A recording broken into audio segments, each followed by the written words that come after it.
இந்த அரசியலமைப்பின் பால் இந்திய நாடு 75 ஆண்டுகளாக ஆட்சி செய்யப்பட்டு கொண்டு இருக்கிறது. இதில் நிறைய திருத்தங்களும் கொண்டு வரப்பட்டிருக்கிறது. முக்கியமாக எமர்ஜென்சி சுட்டிக்காட்டி ஆளும் பாஜக அரசு காங்கிரஸை விமர்சித்து கொண்டிருக்கிறது. ஆனால் இங்கு அடிப்படையாக கொடுக்கப்பட வேண்டிய வாய்ப்புகளை மாற்றி இருக்கிறது, மறுக்கிறது இந்த பாஜக அரசு.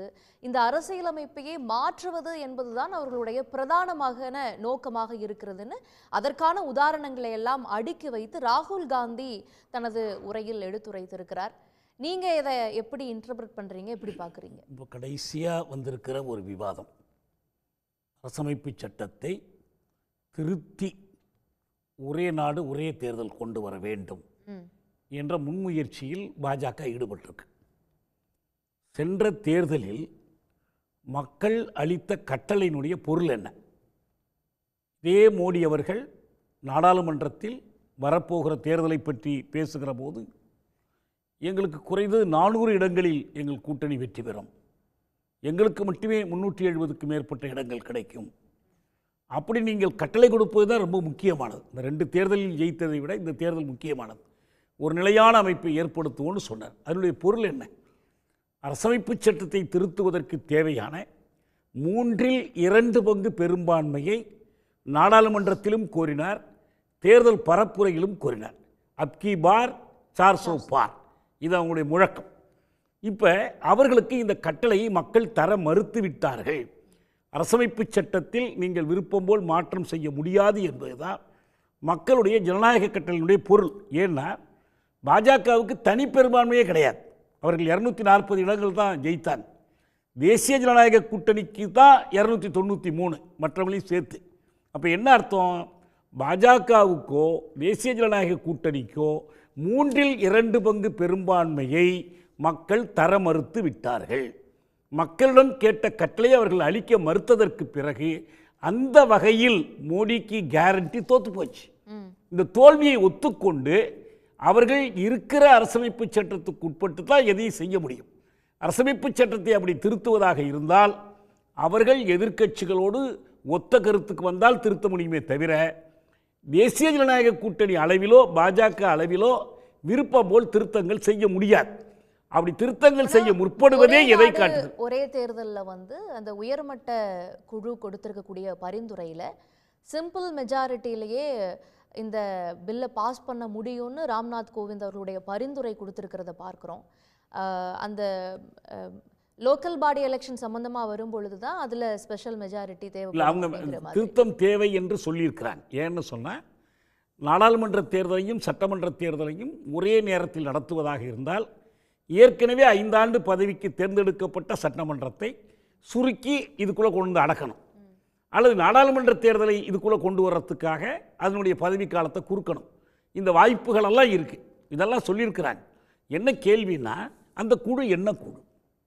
அது என்ன கான்ஸ்டியூஷனல் அத்தாரிட்டியா? அது அவங்கள்ட்ட இப்படி ஒரு தேர்தலை ஒரே நாடு ஒரே தேர்தலை நடத்துவோமா, நடத்துறதுல என்ன பயன் இருக்கும், 2014 கொடுத்த மாதிரி வேலை வாய்ப்புகளை உருவாக்க போகிறாங்களா, அல்ல லஞ்ச ஊழலை ஒழிக்க போகிறாங்களா, கருப்பு பணத்தை ஒழிக்க போகிறாங்களா, வேளாண் போராட்டம் மீண்டும் நடந்து கொண்டிருக்கே அந்த சிக்கலுக்கு இது தீர்வாக போகிறதா?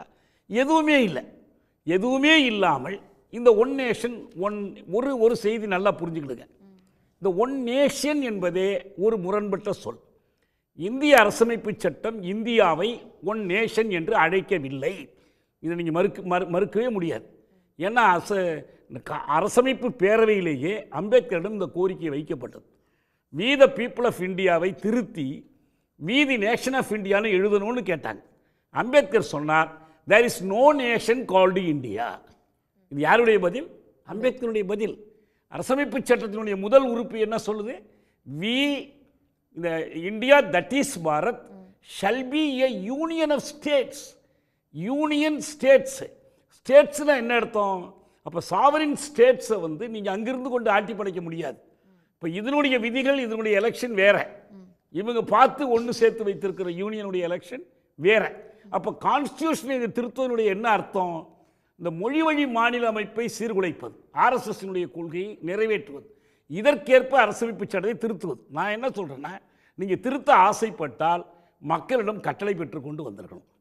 மக்கள் அந்த கட்டளையை நீங்கள் கேட்டீர்கள், கொடுக்க மறுத்தார்கள்.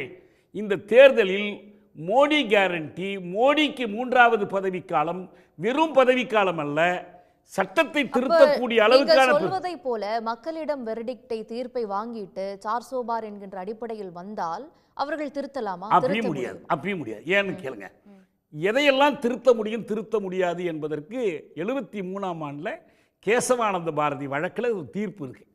நீங்கள் டெமோக்ரஸியையும் செக்குலரிசத்தையும் ஃபெடரலிசத்தையும் அரசமைப்பு சட்டத்தினுடைய பேசிக் ஸ்ட்ரக்சரை மாற்ற முடியாது. எவ்வளவு பெரும்பான்மை இருந்தாலும் 6 அடிப்படை கூறுகளை மாற்ற முடியாது. இப்ப நீங்க இவங்க சொல்லக்கூடிய சட்ட திருத்தங்கள் உண்மையில என்ன பண்ணுதுன்னா, ஆனா செக்யூலர்ங்கிறதே வந்து இருக்க கூடாதுன்னு அவங்க வாதிடுறாங்கன்னா அவங்க இந்த அரசமைப்பு சட்டத்துக்கு விரோதமா இருக்கிறாங்க. அரசமைப்பு சட்டத்தின் வழியாக பதவியை பிடித்து அரசமைப்பு சட்டத்தை அழிக்க முற்பட்டிருக்கிறார்கள் என்பதுதான் பொருள். ஆனா இப்ப மோடி அவர்கள் இப்ப பேசிட்டு இருக்கிறதுல என்ன சொல்றாரு அப்படின்னா, 47லிருந்து 52 வரைக்கும் இடைக்கால அரசாங்கம் தான் இருந்தது. அப்ப 51ல அவங்க கான்ஸ்டிடியூஷனை சேஞ்ச் பண்றாங்க. மக்களால் தேர்ந்தெடுக்கப்பட்ட ஒரு அரசாக இல்லாத பொழுது இவர்கள் இடைக்கால அரசாக இருந்துட்டு இந்த மாற்றத்தை கொண்டுட்டு வந்ததை மட்டும் எப்படி ஏற்றுக்க முடியும்? நாங்கள் என்ன சொல்கிறோன்னா, நான் தமிழ் தேசிய விடுதலை இயக்கத்தின் சார்பில் சொன்னேன், இந்த கான்ஸ்டியூஷன் என்பது அதை உருவாக்கிய முறை, கான்ஸ்டியூஷன் அசம்பிளி தேர்ந்தெடுக்கப்பட்ட முறை, யூனிவர்சல் அடல்ட் ஃப்ரான்ச்சைஸ் இல்லாமலே தேர்ந்தெடுக்கப்பட்ட முறை, கான்ஸ்டிடியூவன்ட் யூனிட்ஸாக இருக்கக்கூடிய தேசங்கள் இந்த மாநிலங்களுக்கு சமத்துவமான, அவர்கள் விரும்பினால் ஏற்றுக்கொள்ள, விரும்பாவிட்டால் மறுக்கக்கூடிய வாய்ப்பெல்லாம் வழங்கப்படலை. இதை பெரியார் அடிக்கடி சுட்டி காட்டியிருக்கார். இந்த கான்ஸ்டியூஷன் நாங்கள் எப்போ ஒத்துக்கிட்டோன்னு கேட்டிருக்கார். ஆனால் நீங்கள் ஒத்துக்கிட்டு தான் ஒவ்வொரு எலெக்ஷன்லையும் ஜெயிச்சு வந்திருக்கிறீங்க. நீங்கள் சொல்லக்கூடிய அந்த கான்ஸ்டியூஷன் படி தான் இப்போ நீங்கள் பிரதமராகி இருக்கிறீங்க. அதையும் சொல்கிறாரு. இந்த கான்ஸ்டியூஷனே வேண்டாம் அப்படின்னு நீங்கள் கருதுனீங்கன்னா, நீங்கள் இந்த தேர்தலில் நின்று பார்லிமெண்ட்டுக்கெல்லாம் வராமல் போய் மக்களை திரட்டி புரட்சி பண்ணுங்க, வேற புது கான்ஸ்டியூஷன் வேணுங்கிறதுக்காக போராடுங்க. ஆனால் நீங்கள் பதவி பூரா கான்ஸ்டியூஷன் அடிப்படையில் வகித்து வைத்துக்கொண்டு அந்த கான்ஸ்டியூஷனுக்குள்ளே இருந்து கொண்டே அந்த கான்ஸ்டியூஷன் வந்து செல்லாது, அன்னைக்கு வந்து தற்காலிகமாக வந்துச்சு என்று சொன்னால் என்ன அர்த்தம்? நாங்கள்லாம் சொன்னால் பரவாயில்ல, நீங்கள் கான்ஸ்டியூஷன் ஸ்ட்ரக்சருக்குள்ளே இருந்துக்கிட்டு இதை எப்படி பேச முடியும்? உடனுக்குடன் செய்திகளை தெரிந்து கொள்ள சன் நியூஸ் பெல் ஐகானை கிளிக் பண்ணுங்க.